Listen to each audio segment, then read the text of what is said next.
+1 classes. Our first chapter is some basic principle and techniques. Organic chemistry is mainly around carbon atom. Organic chemistry में carbon atom के जितने भी compound होते हैं हम उनको ऑर्गेनिक केमिस्ट्री में कैरेक्टराइज करते हैं. उनका एक अलग नाम भी है हाइड्रोकार्बन. कार्बन के अराउंड ही ऑर्गेनिक केमिस्ट्री क्यों घूमती है? क्योंकि कार्बन की एक प्रॉपर्टी होती है सेल्फ लिंकिंग. इस प्रॉपर्टी को हम नाम देते हैं कैटिनेशन. सेल्फ लिंकिंग का मतलब क्या है कि कार्बन कार्बन के साथ बॉन्ड फॉर्म कर सकता है. कितनी भी लंबी चेन बना सकते हो आप इसकी.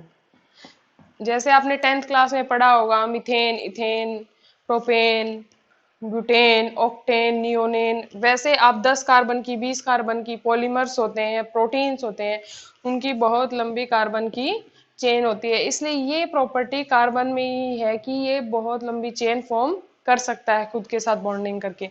अदर प्रॉपर्टी क्या है कार्बन की कि कार्बन अदर एलिमेंट के साथ भी बॉन्ड फॉर्म कर सकता है. Hydrogen, nitrogen, oxygen, fluorine, chlorine. जैसे HCl है हमारा, जैसे CCl4 है carbon tetra chloride, CF HCF2 HO2 काट दिया बीच में. CH4 methane, C2H6 ethane.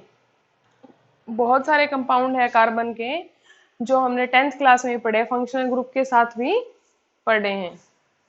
अब सबसे पहले ये माना जाता था कि ऑर्गेनिक जो कंपाउंड्स है वो नेचुरल प्रोडक्ट्स से ही और से एक्सट्रैक्ट किए जाते हैं. जैसे आपके फ्लावर हो गए, कोई ऐसा ट्री हो गया, उनसे ही हम ऑर्गेनिक कंपाउंड एक्सट्रैक्ट करते थे. जो यूरिया है हमारा फर्स्ट कंपाउंड लेबोरेटरी में बनाया गया था. जो यूरिया है वो लैब में प्रिपेयर किया गया था और ये एक ऑर्गेनिक कंपाउंड है. इसका फॉर्मूला क्या है? NH2CONH2. इसमें कार्बन की फॉर्मेशन, कार्बन के साथ इसलिए इसको ऑर्गेनिक कंपाउंड की कैटेगरी में रखा गया है. यूरिया हमारा फर्स्ट सिंथेसाइज कंपाउंड था. अब इसके बाद ये ऑर्गेनिक केमिस्ट्री का बेसिक है. इसके बाद हम ये देखेंगे कि ऑर्गेनिक कंपाउंड हमने लैब में फॉर्म करने शुरू कर दिए. उसके बाद हम ये देखेंगे कि हम इसकी शेप कैसे निकाल सकते हैं, इसकी केमिकल फिजिकल प्रॉपर्टी कैसे डिफाइन कर सकते हैं. तो सबसे पहले हम आएंगे कि shape of organic compound. Shape of organic compound की शेप हम ऑर्गेनिक कंपाउंड की कैसे डिफाइन करेंगे? आपने केमिकल बॉन्डिंग के चैप्टर में हाइब्रिडाइजेशन पढ़ा होगा. कितने टाइप की होती है हाइब्रिडाइजेशन? sp, sp2, sp3. आपने इस टाइप से पढ़ा होगा sp, sp2, sp3. s क्या है हमारा? s orbital. p क्या है? p orbital. इसमें s में एक s ऑर्बिटल, यहाँ पे 2 p ऑर्बिटल, यहाँ पे एक s ऑर्बिटल, यहाँ पे 3 p ऑर्बिटल. यानी जो sp हाइब्रिडाइजेशन है उसमें 2 ऑर्बिटल है, sp2 में 3 ऑर्बिटल है, sp3 में 4 ऑर्बिटल है. sp, sp2, sp3 में sp में s करेक्टर है वो 50%, p भी 50, sp2 में 33%, sp4 में 25%. अब हमें पता है कि sp मतलब 2 ऑर्बिटल्स आपके ऐसे फॉर्म हो रहे हैं. ये p ऑर्बिटल है, ये s ऑर्बिटल हमें पता है कि ये हमेशा स्फेरिकल शेप होती है. p ऑर्बिटल की ऐसे भी हो सकती है, ऐसे भी हो सकती है. लेकिन सिग्मा बॉन्ड कब फॉर्म होता है? जब ऐसे. पाई बॉन्ड हमारा कब फॉर्म होता है? ये चीजें हम पढ़ चुके हैं केमिकल बॉन्डिंग में. जब साइड वाइज ओवरलैपिंग हो, that is pi bond. This is sigma bond. ये सब बेसिक था हमारा. अब हम ऑर्गेनिक केमिस्ट्री में इसको कैसे यूज कर सकते हैं कि sp2, sp3 और sp का क्या मैटर हो सकता है ऑर्गेनिक केमिस्ट्री में. ऑर्गेनिक केमिस्ट्री में हम मान सकते हैं कि अगर sp3 है, it means single bond between carbon and carbon carbon.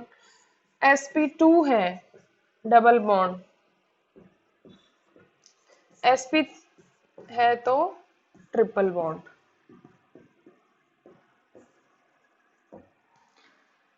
ये चीजें बेसिक हमारी ऑर्गेनिक केमिस्ट्री में डिफाइन करती है कि sp अगर किसी भी ट्रिपल बॉन्ड दिखा हमें ऐसे, ये हमारा इथाइन है, ट्रिपल बॉन्ड है। सिंपल आपको ये बोला जाए कि इथान की कौन सी हाइब्रिडाइजेशन होगी तो आप सिंपल बोल सकते हो कि sp होगी। इथीन है हमारा CH2 डबल बॉन्ड CH2, इसकी हाइब्रिडाइजेशन कैसी होगी?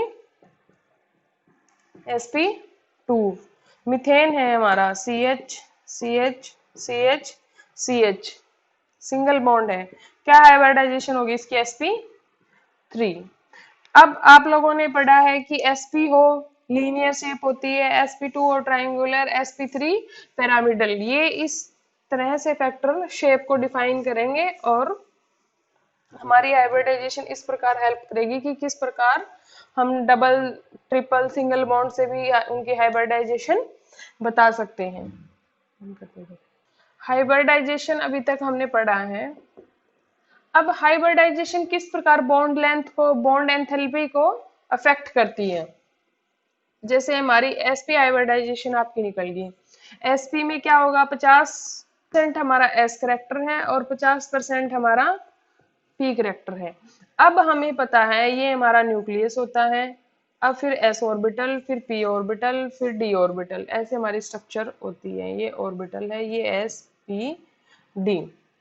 अब इसमें 50% s करेक्टर की है, इसका मतलब ये न्यूक्लियस के बहुत ज्यादा नजदीक है, तो फोर्स ऑफ अट्रैक्शन न्यूक्लियस और s ऑर्बिटल का बहुत ज्यादा है। तो फोर्स ऑफ अट्रैक्शन अगर किसी चीज में ज्यादा होगा तो वो चीजें क्या होगी? नजदीक होंगी। तो इसका मतलब बॉन्ड लेंथ क्या होगी हमारी? कम होगी, बॉन्ड लेंथ लेस होगी। और जो बॉन्ड एंथैल्पी है वो क्या होगी? ज्यादा होगी। तो s अगर sp है तो बॉन्ड लेंथ लेस होगी, means more s character, more percentage of s character, shorter will be the bond length, shorter will be the bond length, more character of p, longer will be the bond length। अब जितनी shorter bond length होगी उसको तोड़ना उतना ही ज्यादा मुश्किल होगा, उसको तोड़ना उतना ज्यादा मुश्किल होगा तो बॉन्ड एंथैल्पी उतनी ही ज्यादा होगी। जो बॉन्ड इजिली टूट जाएगा उसकी बॉन्ड एंथैल्पी कम होगी, जो बॉन्ड इजिली नहीं टूटेगा उसकी बॉन्ड एंथैल्पी उतनी ही ज्यादा होगी। अब इसके बाद है रिप्रेजेंटेशन ऑफ ऑर्गेनिक मॉलिक्यूल, कि हम ऑर्गेनिक मॉलिक्यूल को कैसे रिप्रेजेंट कर सकते हैं। एक तो हमारी सिंपल चेन स्ट्रक्चर होती है कि जैसे मैंने लिखा इथेन, इथेन का क्या फॉर्मूला? इथ में कितने कार्बन होते हैं? 2। एन का मतलब अल्केन, इसका मतलब सिंगल बॉन्ड। तो इसका फॉर्मूला क्या बनेगा? 2 कार्बन है। अब कार्बन की वैलेंसी कितनी होती है? 4। हमें कितने हाइड्रोजन लगाने पड़ेंगे? एक यहाँ पे वैलेंसी पूरी होगी, 1 हाइड्रोजन, 2 हाइड्रोजन, 3 हाइड्रोजन, इस पे भी 3 हाइड्रोजन। एक तो ये सिंपल स्ट्रक्चर है हमारी। उसी प्रकार हम प्रोपेन का लिख सकते हैं। प्रोप का मतलब कितना होता है? 3 कार्बन। एन का मतलब अल्केन, सिंगल बॉन्ड, तो 3 कार्बन। अब इस कार्बन की वैलेंसी पूरी करनी है, एक बॉन्ड इसने इसके साथ बना लिया, 3 बॉन्ड और इसके साथ बनाएगा। इसने एक यहाँ बना लिया, एक यहाँ बना लिया, 2 हाइड्रोजन और ऐड होंगे। इसने एक बना रखा है तो 3 हाइड्रोजन ऐड हो जाएंगे। ये हमारी सिंपल चेन स्ट्रक्चर की फॉर्म में है। अब हम इनको जिगजैग फॉर्म में भी लिख सकते हैं, जिगजैग फॉर्म या सिंपल लाइन की फॉर्म में, जैसे ऐसे।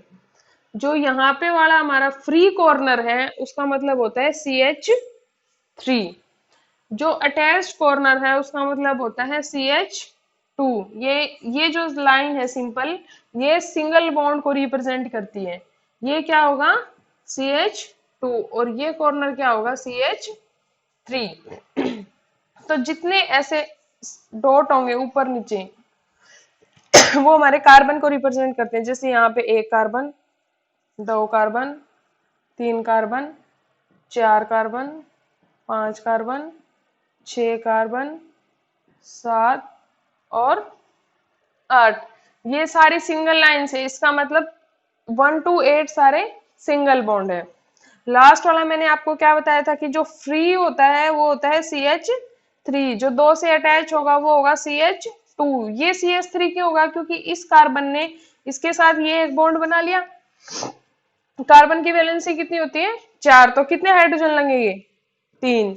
अब जो हमारा सेकंड कार्बन है, एक बॉन्ड इसने इसके साथ बना लिया, एक बॉन्ड इसने इसके साथ बना लिया, कितने हाइड्रोजन चाहिए यहाँ पे कार्बन की वैलेंसी पूरी करने के लिए, 2, तो यहाँ पे CH2। इसलिए जो अंदर वाले कार्बन है वो सारे CH2 को रिप्रेजेंट करते हैं, और जो फ्री वाला है वो CH3 को रिप्रेजेंट करता है। एक हमारा ये पार्ट है। जिगजैग की फॉर्म में हम डबल बॉन्ड में भी लिख सकते हैं। कैसे लिख सकते हैं उसको,